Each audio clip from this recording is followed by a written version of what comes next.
welcome back to another video. I'm Rosie and this is Rosie's Renovations. I feel like it's been a while since I've filmed a proper update on the house. So I just wanted to update you all on where we are in the project and the renovation.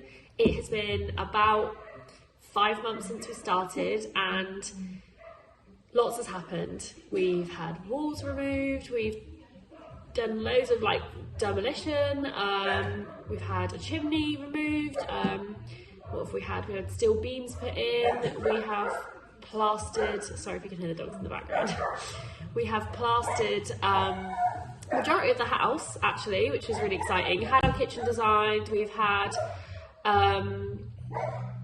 we've actually upstairs, we've pretty much painted the whole lot, we've got doors hung, we've upcycled the doors, we've done the skirting, we've done the architraves, so yeah, it's actually getting there, which I'm really, really happy about.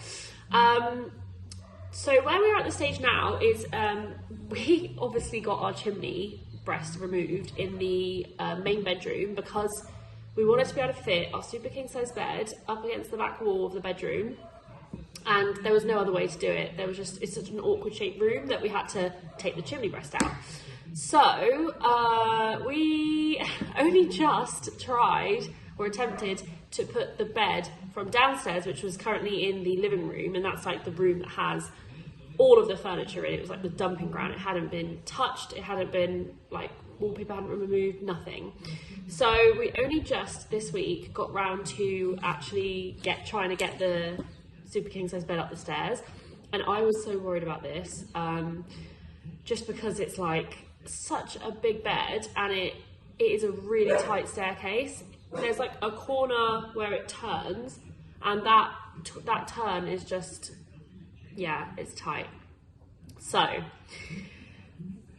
we tried, me and Mark tried one attempt, couldn't get up the stairs. There was just the widening, the opening between the last stair on the first bit to where the plasterboard was, where the bottom of the bathroom is, that walkway, that just wouldn't push anything through. So I was very disappointed and low that night. Went to bed worrying about it.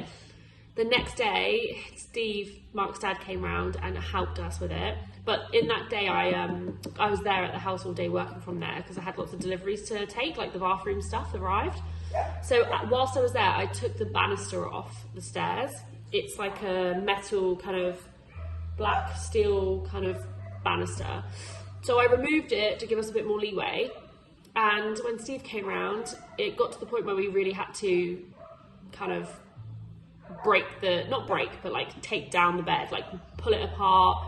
We had to really reluctantly, we had to fold our super king size bed mattress in half, which I didn't want to do because you want to protect the mattress. It's the most expensive thing out of the bed, so you want it to be flat and you don't want it to ruin the springs and stuff, but there was literally no other option.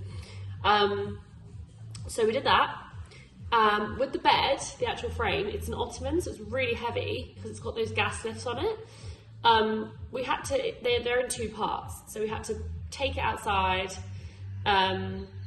literally take it apart so it would actually make the opening and the turning, and there was about 2 inches where it was stuck from wall to the edge of the bay window, stuck, couldn't get through, and in the end we just bent the bed / pushed it up against the wall and just kept doing a push, and it finally got through. So as it stands, we have everything apart from the headboard upstairs. Headboard is a whole nother situation because the option was when we bought the bed, when we were in the 2-bed masonette, it was you either buy a split headboard for an extra £150 or you just buy the one that it is. And our staircase was straight in the masonette, so there was no issue. So I didn't think we needed to spend an extra £150 on that. Boy, was I wrong, and little did I know we'd be getting a really awkward staircase in our next house. So something to bear in mind if you're buying a bed, invest in the split headboard just in case you move, just in case you want to put the bed in a different room, anything, just do it. So basically where we're at now is the bed is upstairs and I'm absolutely ecstatic, even though we have to move it into a different room when the carpet gets laid. it's still up there, and now we're able to get the plasterer to do the landing, the stairs and the hallway and everything, because we're not going to end up scratching it because we've done the majority of the heavy lifting and the big furniture movement. Also, the bath is upstairs as well, so that was another thing that I wanted to make sure that was done before we plastered. But the reason I'm saying all this is because it means that now most of the furniture is out of the living room, and we've been able to get in there this week and start removing carpet and all the rest of it. So now I'm back to wallpaper removing, which is, I thought I wouldn't have to do this again, but obviously I forgot about the living room. And we did a lot of this at the start, and it is tedious. There are things you kind of learn along the way. So I wanted to share them all with you. So let's get to it. Okay, so number one is having the right tools for the job. So, well, when we first got the house, we basically just went into Wix and we picked up a set of wallpaper scrapers. Well, they're called scrapers. I think they're just scrapers in general terms. I'm not sure if they're specifically for wallpaper removal, but we just picked up a set of scrapers and got to it, basically. And in regards to the wallpaper steamer, I found one for £27.99 on, I think it was Amazon. And then when I forwarded it to somebody else because they were looking for one, and it had gone up to like £43. So I think we got quite lucky there, a bit of a steal. But I really do think that the wallpaper steamer is a must. But yeah, so scrapers, wallpaper steamer, what else? You might need a sponge, you might need a bucket of water, hot soapy water, maybe some fairy liquid. Yeah, that's it for tools, I think. We actually didn't start with getting a wallpaper steamer. We decided we would try it with the scraping and see how that went, and yeah, that was quite a long job. But I reckon it is important to have a mix, like a variety of tools that you can use, just to see what you get the best use of. Some areas is better if you've got a different one to perhaps others. So that's my tip. So number two is Steve says score lines. So when we first started, Steve basically saw me doing it and he just thought, I better tell her something else she's going to be here all day. So he just showed me how if you score lines in the wallpaper before you then like get it wet or kind of get it soapy or even use the steamer, it's going to come off a lot easier because the water's penetrating the wall, like the wallpaper, and getting to underneath it, which is going to help with the soaking and getting it off. So yeah, score lines. And you can use your scraper for that. So number three is wallpaper steamers often, like if you've got really old plaster on the walls, wallpaper steamers can actually loosen up that plaster, which means more work or like a bigger job for your plasterer, because they're going to have to like patch it all up. If they're skimming it, then they might need to do some like bonding. It depends like how much is coming off, but basically be careful and be wary that if you're using a wallpaper remover and you've got old walls, it might loosen up the plaster more than you'd hoped, and every bit of loose plaster has to come off before it's replastered, else it would just be, they're going to probably do it themselves anyway if you don't, but it's good to prep for the plasterer. So basically just take off anything loose and try not to use don't leave the steamer on the bit of wallpaper for too long, because it can just go further than just the wallpaper. Okay, so I got taught about the sponge technique from a friend and from school, and yeah, he mentioned that if you get warm soapy water and a sponge, and just kind of get the wallpaper really soaked, it will come off really easily. I tried this and I'm not sure if I was doing it right or wrong or whatever, but it just didn't work for me. I'm not sure, maybe if it's because we had a house that has like paint on top of wallpaper, if that was the issue, if it was too thick, like the layers. But yeah, basically that is another option, and a couple of people did tell me that, so it is a thing. So just try it out, I guess, and maybe you have better luck than I do.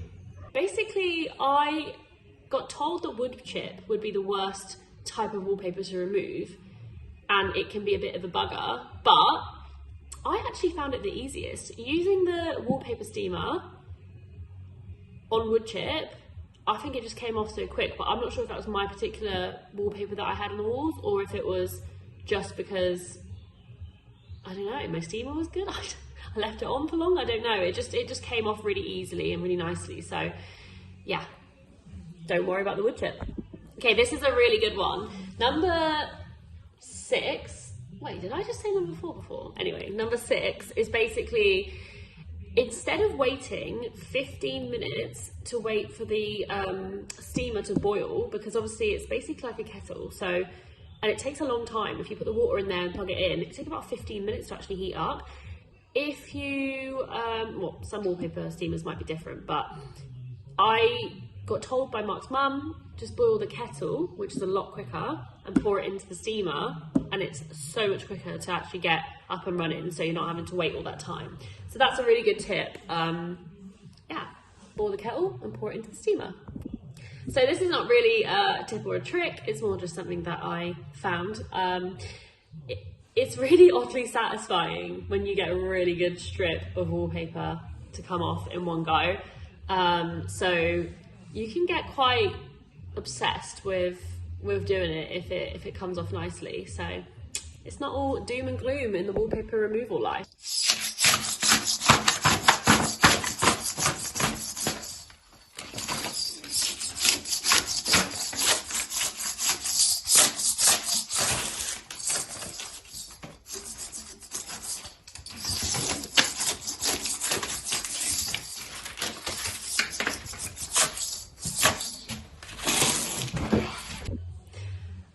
Something else I found is that sometimes a dry scrape is just as good as a wet one. So yeah, there's just certain parts, like it just comes off better. Maybe it's because it's come loose from the wall a little bit as to why it comes off easier, but yeah, sometimes a dry scrape is good, and other times you know when you need the wet one. So this is coming off real easy, but I don't think it was that stuck, so this is an example of a real easy time with wallpaper. So if you are wallpaper removing something off the ceiling, so if there's wallpaper on the ceiling, which sounds really weird, but if there is, I would recommend using a ladder and goggles. One, because it's really achy to have your arms above your head for that long. So what you want to do is try and get as close as possible so that your arms aren't so, like, you know, getting tired above your head. I don't know if that's common sense or not, but just something I learned. And the goggles, things will fly off in your face, they'll get in your eye, and we had it hurts. Wear protection, guys. So the last one is basically when you remove wallpaper, sometimes only the top layer comes off unless you really get underneath a whole lot. So sometimes you'll have to do the first layer and then you'll come back and there'll be like bits of kind of like the backing of the wallpaper still on there. It's just like brown. So that'll be like dotted around and you'll have to then go over and actually like get all the last bits off. And that is easier to get off with a sponge or like, you know, just wet, dampen it first. I was using a spray at first and then I forgot all about that. So yeah, you can, you have to kind of sometimes get through 2 layers, not just one. So I hope that's been really helpful. I'm not sure if it has or not, but hopefully you enjoyed it either way. So yeah, thanks so much for tuning in and I hope to see you in the next one.